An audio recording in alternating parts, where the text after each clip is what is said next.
Yeah, over the past year, we've talked with a lot of small business owners in New Orleans who say that this last Super Bowl didn't do them the good that they thought it would do. Obviously, we had really big expectations. But Remy Diamond, owner of the store Camille in the French Quarter, says the Super Bowl crowds never came. Her revenue that weekend was less than it had been that same weekend in 2024. There was absolutely nobody walking around. It felt quieter than I have ever seen the French Quarter in my entire 10 years of living here. Now there's a possibility the city could host again in 2031. It was off the table at first. In the fall, the Saints missed the deadline to submit a proposal. So this week, Saints owner Gayle Benson and Governor Jeff Landry flew to New York to meet with NFL leaders.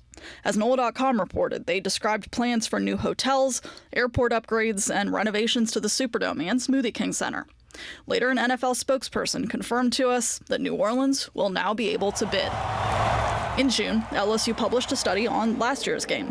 It said Super Bowl 59 generated more than $1 billion in economic output. At the time, some local business owners told us they felt it.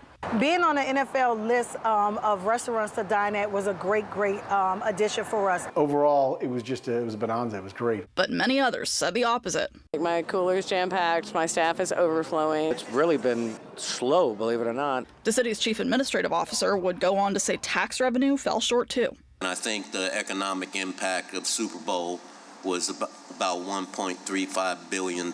So for us to get revenues to date of $8 million is not a return on investment. Now, with the possibility of another game in the future, Diamond and many others hope it will go differently. It would be nice if there was an opportunity to, maybe have some ideas of ways that it could be made better for smaller businesses. The NFL spokesperson did add that right now, the NFL's focus is on the next Super Bowl. That will be February 8th in California.